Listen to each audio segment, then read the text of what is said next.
Iran पर Israel का ताबड़तोड़ प्रहार जारी। 60 फाइटर जेट से ईरान के कई ठिकानों पर attack. 60 fighter jet, 60 fighter jet से ईरान के कई ठिकानों पर अटैक। हमले में बैलिस्टिक मिसाइलों का भी इस्तेमाल। इजराइल के अटैक से ईरान के कई शहर धुआं धुआं। इजराइल ने कहा था कि अगर आपकी मिसाइलें इजराइल में आती रहेंगी तो फिर देखिए हम क्या करते हैं, और ये दिखाई दे रहा है। इस समय जो ये तस्वीर आप देख रहे हैं, देखिए तेहरान से उठता हुआ धुआं, ये बता रहा है कि अलग अलग जगहों का, खास तौर से राजधानी तेहरान का क्या हाल किया गया है, इस्फहान का क्या हाल किया गया है, फोर्डो का क्या हाल किया गया है। और ये देखिए अगली खबर की तेहरान पर इजरायली वायुसेना की अब तक की सबसे बड़ी स्ट्राइक है। 60 फाइटर जेट्स। शहर के कई इलाकों में भीषण आग, लगातार धमाकों से दहशत। रिहायशी इलाकों के पास तक धमाकों की गूंज, लोग घर छोड़कर भागे। तेहरान में सेंट्रीफ्यूज प्रोडक्शन साइट पर भी हमला। साइट पर यूरेनियम को एनरिच करने, शुद्ध करने का काम होता था, यूरेनियम को प्रोसेस करने का काम होता था। तेहरान में भी ये काम चल रहा था। आप जानते हैं इस्फहान में, फोर्डो में ये काम चल रहा था, नतांज में ये काम चल रहा था, लेकिन तेहरान में भी ये काम किया जा रहा था और उन तमाम जगहों को निशाना बनाया जा रहा है। और अभी तक ये 60 फाइटर जेट्स के साथ, और जब ये कह रहा है अमेरिका और इजराइल ने ये बात पहले ही कही थी कि अब ईरान के आसमान पर हमारा नियंत्रण है, तो ये बात दिखाई भी दे रही है। 60 फाइटर जेट्स के साथ हमले किए गए। अलग अलग जगहों से आई ये तस्वीरें देखिए, आग बरस रही है ईरान के आसमान से।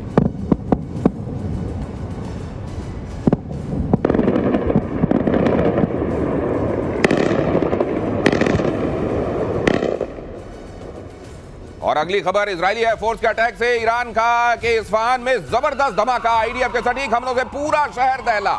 ईरान के काशान शहर पर भी इजरायली फोर्स का एयर स्ट्राइक। हमले में पुलिस हेडक्वार्टर ध्वस्त।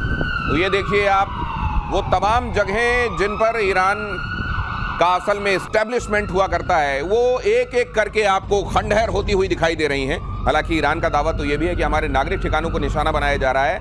इजराइल ये कह रहा है कि असल में काम तो आप ये कर रहे हैं और हमारे ऊपर तोहमत लगा रहे हैं। लेकिन यहाँ देखिए ईरान में कहीं आग दिखाई दे रही है, कहीं धुआं, कहीं खंडहर, स्मशान सा होता जा रहा है पूरा का पूरा ईरान। इन खबरों का मायना, इन खबरों के मतलब समझने हैं अगर आपको, तो आइए चलते हैं मेजर गौरव आर्य के पास। और एयर मार्शल पीके श्रीवास्तव हमारे साथ इस चर्चा में जुड़ रहे हैं। ये तो तबाही और ज्यादा तबाही, यही चल रहा है ईरान में। बिल्कुल आप ठीक कह रहे हैं दिनेश। जिस लेवल पे अब इजराइल और ईरान की लड़ाई पहुंच गई, और जो बातें डोनाल्ड ट्रंप ने बोली हैं, डोनाल्ड ट्रंप ने यह बोला है कि अब डील नहीं होगी, डील का वक्त चला गया, now we want total surrender.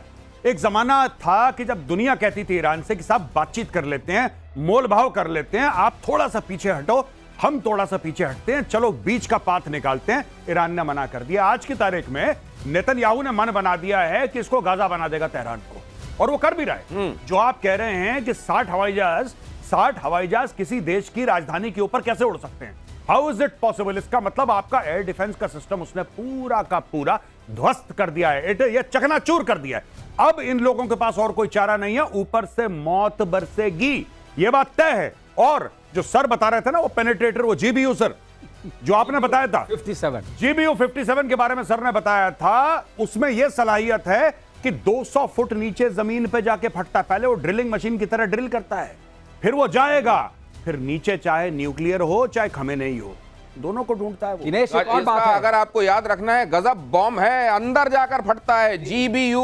और ये सत्ताधीशों एक बात और है, ये कारनामा इजराइल पहली बार नहीं कर रहा है।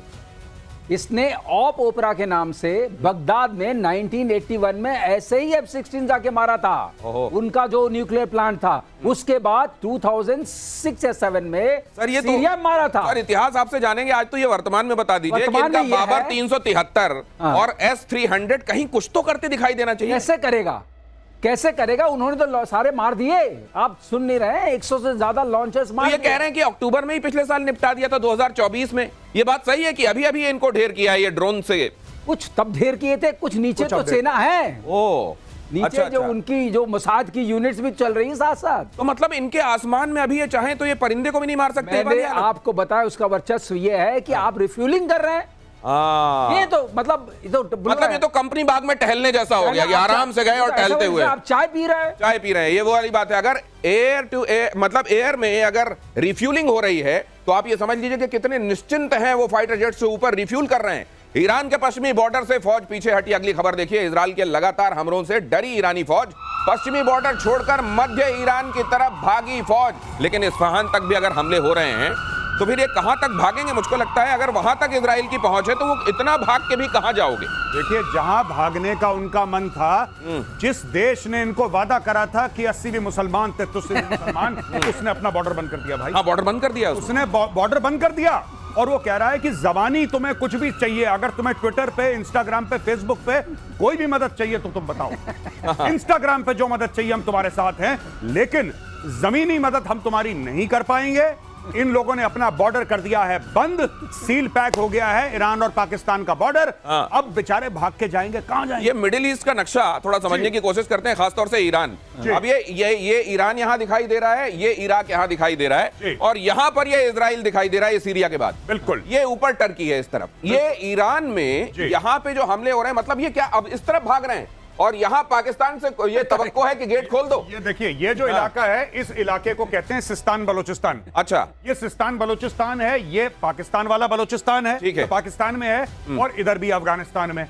ये पूरा यहां पे जहां पे ये है पूरा, ये पूरा इलाका भाइयों ने ब्लॉक कर दिया कि तुम इधर मत आना, तुम इधर आना मत, इधर कोई जाएगा नहीं क्योंकि अफगानिस्तान है। ठीक है, यहां पे सुन्नी मेजोरिटी है, शियाओं के साथ क्या करेंगे आप भली भांति परिचित हैं। यहां पे इराक है, इराक का वैसे बेड़ा गर्क हो रखा है, राइट, बहुत मुश्किल है। एक उनको उम्मीद थी पाकिस्तान से, पाकिस्तान ने इन्होंने पीठ पे खंजर उतारा। लेकिन वो पाकिस्तान वाले कह रहे हैं कि भाई साहब अगर यहां हमने कर दिया, हमको अपना पूरा फौज का ज्यादातर हिस्सा यहां डिप्लॉय करना पड़ेगा।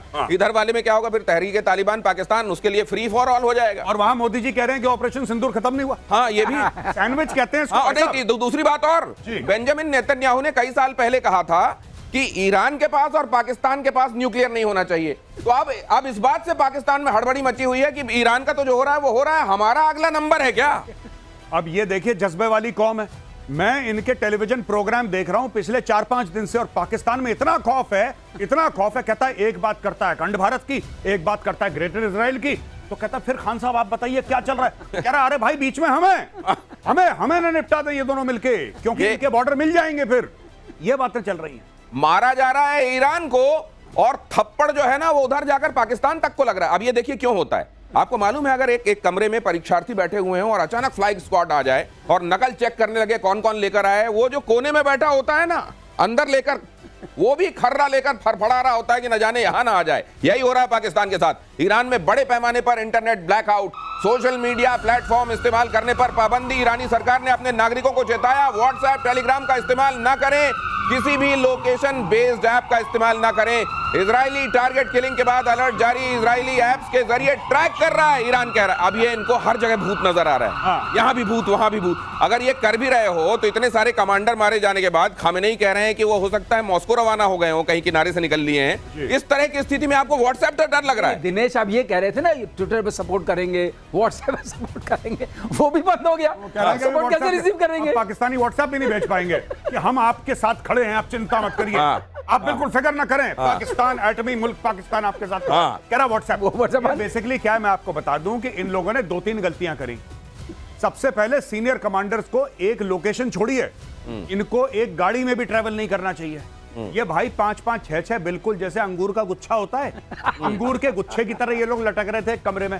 अब अंगूर का गुच्छा आप दिनेश भाई देखोगे आपके मुंह में पानी आएगा। बिल्कुल, इजराइल के मुंह में पानी आ गया।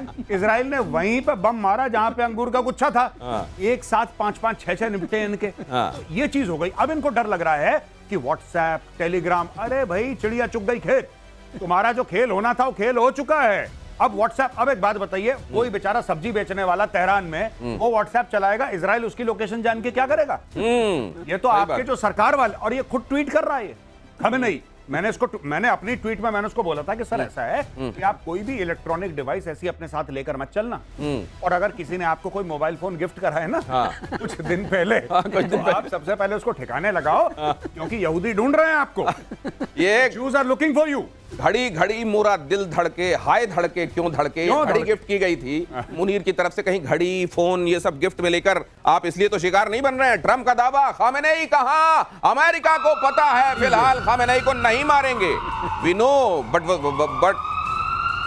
For the time being will not kill, ये कहा है ट्रम्प ने। ईरान बगैर शर्त सरेंडर करे, हमारा धैर्य चुक गया तो फिर और ज्यादा खतरा हो जाएगा। अच्छा, ये ट्रम्प जो है, पर एक बात तो मुझको लगता है इजराइल ने इनको बयान देने के लिए रखा है क्या? नहीं, एक तो बयान देने का, ट्रम्प ने बोला हम तुम्हें नहीं मारेंगे, फिलहाल के लिए नहीं मारेंगे। फिर कल पता लगेगा कि हो गया, फिर वही बात करेगा जो हम कल कह रहे थे कि मैं मजाक कर रहा था। हाँ, मजाक। ठीक है, ये ट्रम्प ऐसा ही है, ये पलट जाएगा अपने बयान से। आज कह रहा है कि नहीं मारेंगे, नहीं मारेंगे, नहीं मारेंगे, और चुपचाप इजराइल को बोल रहा है कि अच्छा। ये बड़ी मजे की बात आप कह रहे हैं। एक बात मैं इससे जोड़ दूं, एक बात, ये पाकिस्तान में भी यही बात हो रही है कि भाई ईरान से तो ओमान में बात चल रही थी, अमेरिका की ओमान में बात चल रही थी, अगले दिन मार दिया। तो इधर का नाम नहीं ले रहे लेकिन यहाँ मार दे। अब ये बिल्कुल बात सही कह रहे हैं कि ट्रम्प कह रहे हैं कि तुम सुरक्षित हो, इसका मतलब खामेनेई को और चिंता कर लेनी चाहिए। मैं क्या हेलमेट सही है, बैठ जाओ। तो यही डरने की पूरी बात है, वो कह रहा है कि पूरी बात है, क्योंकि ये जो ट्रम्प है ये बोलता कुछ है, कहता कुछ है, सोचता कुछ है, और तीनों चीजों में कोई रिलेशन नहीं है इसके। इसकी जबान, इसका दिमाग, इसका दिल, इन तीनों का तार नहीं है, बीच में कटे हुए हैं तार इसके। ये दिल में कुछ महसूस करता है, दिमाग से कुछ सोचता है, बोलता कुछ है, सुनता कुछ है। इसने बोल दिया, ये कह रहा है कि भाई साहब आप चिंता मत करो, इसके पसीने निकल गए होंगे खामेनेई के, अभी ये भाई के पसीने निकल गए होंगे कि अब तो ट्रम्प ने बोल दिया चिंता मत करो, अब चिंता का विषय है भाई, अब चिंता का विषय है। अगली खबर देखिए, ईरान के सुप्रीम लीडर खामेनेई की अमेरिका को धमकी। अमेरिका ने हमला किया तो गंभीर अंजाम भुगतने होंगे, हम किसी भी सूरत में सरेंडर नहीं करेंगे। खामेनेई ने कहा सैन्य हस्तक्षेप अमेरिका के लिए विनाशकारी होगा, खामेनेई ने कहा। अगली खबर भी देख लीजिए, ईरान के सुप्रीम लीडर को लेकर बड़ा दावा, खामेनेई ईरान छोड़कर मॉस्को निकल लिए। सोशल मीडिया पर किया जा रहा है ये बड़ा दावा, और उसके सबूत के तौर पर एक तस्वीर भी रखी जा रही है जो मैं आपके सामने रखूंगा। लेकिन क्या खामेनेई के लिए ईरान में बंकर खत्म हो गए हैं? ये तस्वीर रखी गई है, देखिए। ये पीके श्रीवास्तव सर, आप इसको समझाइए जरा। UAE 129, ये कहा जा रहा है कि भाई साहब ये ईरान में, बाकी देखिए पूरा एयर स्पेस कहीं कुछ नहीं दिख रहा है, ये प्लेन जा रहा है, ये निकल लिया मॉस्को की तरफ से, ये निकल लिया। हाँ, तो ये निकल लिया इसलिए क्योंकि वो खामेनेई चले गए, उन्होंने समझ लिया कि ये जो ट्रम्प है ये विश्वसनीय नहीं है, कह रहा है कि आप सुरक्षित। ऐसे ही ट्रम्प ने कहा कि हमको लोकेशन पता है लेकिन हम कुछ नहीं करेंगे, वैसे उन्होंने लोकेशन बदल दी। दिनेश ये पूछिए गया क्यों मॉस्को? क्योंकि अभी पुतिन ने इनको हैप्पी बर्थडे कहा है ट्रम्प को। अच्छा, उसका ख्याल रखते हुए उसने कहा मॉस्को ही सुरक्षित जगह है। और बंकर की आप बात कर रहे हैं, किस बंकर में घुसेंगे जब बंकर 200 फीट नीचे, 300 फीट नीचे वाला बंकर सुरक्षित नहीं है?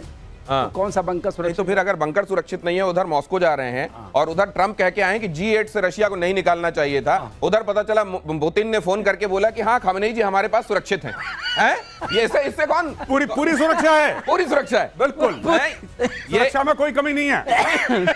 ये बिल्कुल संभव है। अब ये सिस्टम से बाहर है, अब ये सिस्टम से बाहर। अब आप ये देख लीजिए कि अगर इन्होंने बयान दिया हम सरेंडर नहीं करेंगे, उसके तुरंत बाद एक प्लेन टेक ऑफ करता है और मॉस्को की तरफ निकल लेते हैं, और वो कह रहे हैं कि अमेरिका को ये बहुत भारी पड़ेगा, और पता चल रहा है वो मॉस्को में पुतिन के बगल में बैठे। आप सोचिए वैसी स्थिति, कैसी स्थिति है ईरान के लिए, ईरान की आवाम के लिए। ईरान पर जंग में उतरने की तैयारी में ट्रम्प। अगली खबर देखिए, अमेरिकी अफसरों का बड़ा दावा, न्यूक्लियर साइट्स पर अमेरिका हमला कर सकता है। फोर्डो साइट पर इजराइल के साथ मिलकर अटैक पर विचार चल रहा है। ट्रम्प आज रात युद्ध में कूद सकते हैं, इजरायली मीडिया कह रही। किसी ने कहा मेजर साहब कि फोर्डो की स्पेलिंग बनती है FORDO, फोड़ दो। अब ये फोड़ दो कह रहे हो, और फिर इजराइल की क्या गलती है? फिर इजराइल बोलेगा हमने तो वही सुना जो आपने बोला। ये B-52 इनके बॉम्बर्स हैं, डीगो गार्सिया में 6 के 6 पड़े हुए, 6 के 6, और उसमें वो GBU-57 उन्हीं में लोड रहता है। वो 2-4-1 में डाल के 6 के 6 उड़े। अच्छा, उनका जो रेडियस है पूरा फ्लाइंग का, यानी कि जितने वो जाके वापस आ सकते हैं, वो 11-12 हजार किलोमीटर अपना ट्रैवल कर सकते हैं विदाउट रिफ्यूलिंग। यानी कि यहां से अच्छा, दूसरी चीज वो स्टेल्थ है, दे आर स्टेल्थ। तो आप स्टेल्थ की वैसे जरूरत नहीं है इस वक्त, तेहरान का जो बेड़ा गर्क हो रखा है ईरान का, स्टेल्थ की कोई जरूरत नहीं है। आप एक बस को भेजेंगे, बस का भी नहीं उनको पता लग रहा, ये तो खैर स्टेल्थ है। तो वो जाएगा डीगो गार्सिया से, और जाएगा और वहां पे पूरे बम गिरा के वापस आ सकता है with in a matter of few hours. और दिनेश खास बात यह है कि अगर 200 फीट तक गया, एक के ऊपर दूसरा जा सकता है। हाँ, तो 200 200 400 हो गया फिर। हाँ, तो 400। हाँ। तो ये बचने वाली जगह नहीं है, इसमें कोई शक नहीं है कि ये पता चल गया है ये जहाज उसी लिए है। हर चीज का एक इंडिकेशन होता है ना। तो बंकर भी सुरक्षित नहीं है और फोड़ दो तो फोड़ दो हाई है। इसीलिए क्या खामेनेई साहब मॉस्को चले गए? अगर ये बात सच है तो हम इसकी जवाबदाही नहीं ले रहे हैं, ये दावा किया जा रहा है। इजराइल ने अमेरिका से मांगा बंकर बस्टर बम। ये लीजिए, कुछ दिनों में ये मांग और लेता है कि उनको पता चल जाए ये बंकर बस्टर बम मांगा जो ऑलरेडी पहुंच चुका है। हाँ, जो पहले ही इनके पास हो सकता है कि अच्छा भाई फिर से दे दो, क्योंकि ये मांगना, ये खबर बनना, ये लोगों तक पहुंचना, इसका भी महत्व है। ईरान के परमाणु सेंटर को नेस्त नाबूद करने का प्लान GBU-57A/B, यही बता रहे थे। अभी देखिए, सबसे बड़ा नॉन एटॉमिक बॉम्ब पहले गड्ढा खोदता है और अंदर जाके फूटता है और 90-100 फीट गड्ढा खोद देता है एक बार में। क्या सरलीकरण है। क्या सरलीकरण है। अमेरिका ने अभी तक इस बॉम्ब को इजराइल को देने को लेकर कोई फैसला नहीं किया। अगर यह बॉम्ब इजराइल के हाथ पड़ गया तो इससे ईरान में तबाही मच सकती है। ऐसी भी आशंका है कि अगर इजराइल ने इस बॉम्ब से परमाणु प्रतिष्ठानों को निशाना बना दिया तो ईरान में न्यूक्लियर रेडिएशन फैल जाएगा, तेरा तुझको अर्पण हो जाएगा, जो आम लोगों के लिए घातक हो सकता है। अब ये जो बना के बैठे हुए हैं अपने घर में, ये गए और एक आध फोड़ फाड़ दिया इन्होंने और रेडिएशन लीक हो गया, तो फिर ईरान तो पीढ़ियों तक रहने लायक नहीं रहेगा। नहीं, बिल्कुल। लेकिन ये देखिए, मैं आपको बात बताता हूं सीरियसली कि ये कभी ना कभी तो इनको करना है। इसमें 100% कुछ नहीं होता दिनेश भाई, इसमें 100% कुछ भी नहीं है कि आप ऐसा करेंगे तो यही होगा। रेडिएशन लीक होगा। अगर वहां पे इतने सालों से न्यूक्लियर का काम चलता चला आ रहा है और आप ये GBU-57 मारेंगे उसके अंदर, तो कुछ ना कुछ तो फैलावा होगा, रायता तो फैलेगा। अब रायते को कंट्रोल करना है, आपको कंटेन करना है रायते को। अब वो बोरॉन से करो या जिससे करो, जो करो। नहीं, उसमें एक छोटी सी बात है। अगर ऐसा मारा हुआ जो रायता फैलेगा तो उतना नहीं होगा, क्योंकि इसमें 3 तरह की रेज निकलती हैं। थोड़ा सीरियस मामला alpha beta gamma. Alpha beta gamma, ठीक है। तो अल्फा वाली तो ज्यादा कुछ तंग नहीं करती है, बीटा वाली स्किन के नीचे जाती है, बर्न करती है। जो गामा है सबसे खतरनाक है। तो गामा जब फ्यूजन या फिशन होगा अंदर वाला तब होता है। तो गामा का रेडिएशन इतना नहीं होगा। तो ये आईए को ये पता है कि रेडिएशन होगा। एक्सरे तो मेडिसिन वाला होता है, तो रेडिएशन होगा, लेकिन इतना खतरनाक नहीं होगा कि पूरे इलाके को कर दे। तो बोरान जो बताया गौरव ने, वो बोरान पड़ेगा तो अपने आप मामला। तो ये रायता फैलेगा तो उसमें बूंदी बोरान की होगी। अच्छा, एक और चीज मैं कह दूं, सर ने बोला, जब सर कह रहे थे ना कि इसमें 3 किस्म की रेज है, अल्फा बीटा गामा, मुझे लगा सर कहने वाले हैं 3 किस्म के रायते हैं। अल्फा बीटा गामा, और यही बात है। ये है सरलीकरण। 3 किस्म के रायते हैं भाई। लेकिन फिर अगर वहां पे जाएंगे तो ईरान में एक हिस्सा ये भी है जो आपको पूछेगा, अच्छा गामा पहलवान की बात कर रहे हैं आप? अगली खबर देख लीजिए। इजराइल पर ताबड़तोड़ मिसाइल अटैक, तेल अवीव, हाइफा समेत कई सैन्य ठिकानों पर अटैक। इजराइल ने दिया हवाई हमलों का जवाब। इजराइल के एयर डिफेंस ने कई मिसाइलों को नाकाम किया। सवाल यह भी है कि अमेरिका ने जब ये कहा कि हमने पूरा हवाई नियंत्रण स्थापित कर लिया है, तो ट्रंप को तो आदत है साथ में अपने उसकी जोड़ दिया। हाँ, तो उन्होंने जोड़ दिया कि हमारा एयर डिफेंस क्या गजब का काम कर रहा है वहां पर, उनके आयरन डोम के साथ मिलकर, उनके एरो के साथ मिलकर, देखिए हमने क्या गजब का काम किया है। साथ में उन्होंने अपना हथियार बेच दिया भाई साहब उसी ट्वीट में। वो ट्रंप हर समय बेचेगा। और ये जो आप देख रहे हैं टेलीविजन स्क्रीन पे जो तबाही है, आई थिंक ये इजराइल की इमेजेस हैं, या तो टेल अवीव हो या जेरूसलम हो, कोई और जगह हो इजराइल की। ये इजराइल ने फैसला करा है कि हमें एक बार नुकसान होगा, और ये वो समय है जब वो हमें नुकसान होगा और भारी नुकसान होगा, और एक बार अपने इतिहास में पूरा ये हमें नुकसान दर्ज करवाना है। क्योंकि इसके बाद देखिए, आपने हमास खत्म कर दिया, आपने हिजबुल्लाह खत्म कर दिया, मैं इजराइल की बात कर रहा हूं। आप जिस दिन ईरान के इस शैतानी रजीम को, खमेनेई की शैतानी रजीम को आप खत्म कर देंगे, उसके बाद आपके लिए कोई भी खतरा नहीं है। Then you can live in peace, क्योंकि इजिप्ट के साथ इनका पीस है, जॉर्डन के साथ इनका पीस है, इनका सबके साथ पीस है। प्रॉब्लम सिर्फ इनके लिए ईरान है। अब ये पड़े, अच्छा ये फायर करेंगे, वहां पे बिल्डिंगें टूटेंगी, लोग मरेंगे, और ये सब इजराइल ने एक्सेप्ट कर लिया। ये इतना एट्रिशन होगा, ये नुकसान हमको होगा, ये कॉस्ट बेनिफिट एनालिसिस पहले कर लिया गया है। उसके बाद ये देखिए, दोनों तरफ आप देखिए, इजराइल ईरान वॉर में जो चल रहा है, दोनों तरफ तस्वीरें मैं आपको दिखा रहा हूं। इजराइल में निश्चित रूप से नुकसान वहां की, और सुनिए और देखिए ना तस्वीरों को।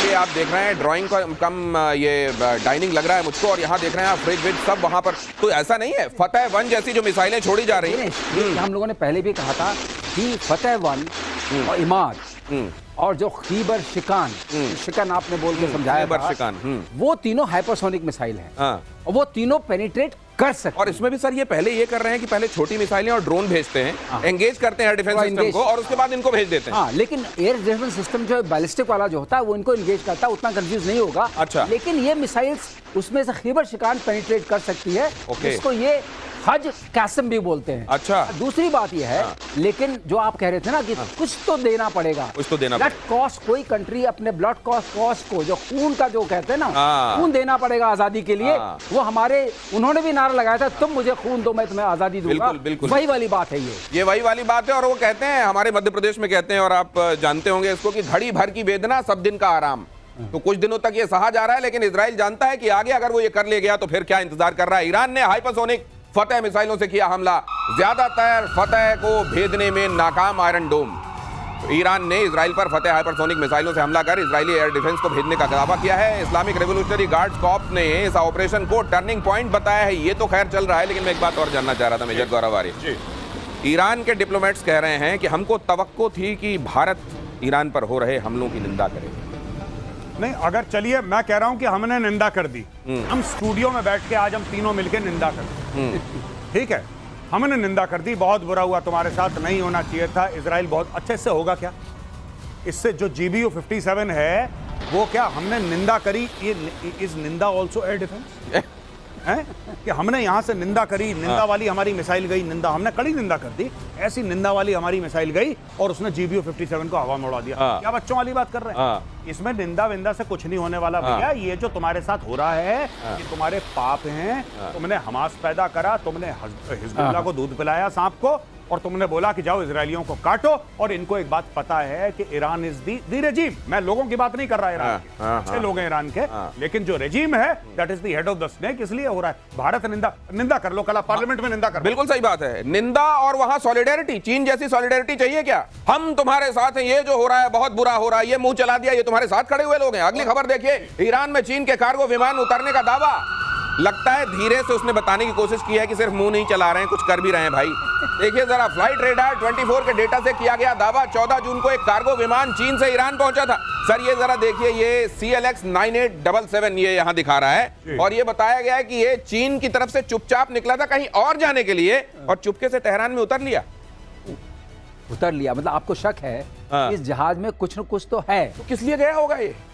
अब चीन भेज रहा है। दवा आई जब हम मर गए। हाँ। इस दवा का कोई काम नहीं है, जो दवा इसके अंदर होगी उससे कुछ नहीं होने वाला है। बहुत देर कर दी हुजूर आते आते, बहुत देर कर दी हुजूर आते आते। तो ये अच्छा, ये मेरे ख्याल से इन्होंने भेजा भी इसलिए होगा कि अब इस्तेमाल तो होगा नहीं, भेज दो वापस भी आ जाएगा, कहने को भी हो जाएगा भेजा था। It is an export version. हाँ, एक्सपोर्ट वर्जन वाला, एक्सपोर्ट वर्जन है ये हमने अगर इसका वर्जन है भाई, अगर गारंटी नहीं है। अगर धोखे से इस्तेमाल कर लिया और वो चला नहीं, तो ये ध्यान रखना एक्सपोर्ट वर्जन है, ये चाइना के ऊपर कोई ब्लेम गेम नहीं हो। वैसे दिनेश एक बात बता दूं, अगर इसके अंदर वो एक्सपोर्ट वर्जन उन्होंने भेजा है तो इनके पास वो सिस्टम नहीं जो चला सके। ऐसा नहीं कि आपने भेजा और मैंने चलाया, तो ये नहीं हो पाता है। तो आपके पास पेन आ रही है, उसके अंदर वो नहीं होगी, क्या कहते हैं आप, निब नहीं होगी या उसमें जाटर नहीं होगा।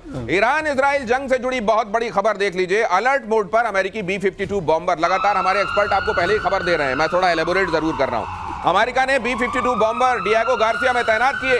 हिंद महासागर में B-52 बॉम्बर तैनात डिएगो गार्सिया बेस पर। ये बॉम्बर यहां पर जैसे ही अमेरिका के बॉम्बर आते हैं तो उसके मायने हर जगह अपने अपने हिसाब से निकाले जाने लगते हैं। तो कई तो नूर खान टाइप के भी हैं और कुछ डिएगो गार्सिया टाइप के भी हैं। बिल्कुल बिल्कुल। ये अब यहाँ पर क्या ये मसल फ्लेक्सिंग है कि बॉस बहुत तगड़े पीटे जाओगे, देखो ये बड़े बड़े डोले दिखा रहे हैं तुमको, ये वो है या ये वाकई इस्तेमाल होने वाले हैं? मुझे ऐसा लगता है कि अमेरिका वॉच कर रहा है इस वक्त। अमेरिका ने सारे अपने एसेट्स हिला दिए हैं, सारे एसेट्स जिसको कहते हैं ना लॉक्ड एंड कॉक्ड हैं, रेडी टू गो हैं। अगर अमेरिका को लगा कि लड़ाई उस डायरेक्शन में नहीं जा रही जहां पे हम जा रहे हैं, या हम चाहते हैं वो लड़ाई जाए, तो अच्छा दूसरी एक और चीज है, जिस तरीके से खमेनी ने इतने दशकों से बना के रखा है ईरान को, अगर ये खबर सच निकल जाती है कि जहाज लेके वो चंपत हो गया। आपने देखा था वो बशार अल असद जो भागा था सीरिया से, वो भी मॉस्को भागा था। मॉस्को में एक नई कॉलोनी बनाई जाए, या भागे हुए डिक्टेटरों की एक ना अलग से एक लाइन साहब, ये यहाँ पे ईरान वाले रहते हैं, वो सीरिया वाले भाई साहब 3 घर छोड़ के वो आगे से जाके बाएं लेंगे तो उधर से आपको ये मिल जाएंगे, ये मिल जाएंगे। तो अगर ये बात सच है, अभी तो देखिए सोशल मीडिया की बात है, अगर ये बात सच निकलती है, ये रेजिम कोलैप्स हो जाएगी 72 आवर्स के अंदर, अगर ये बात सच है।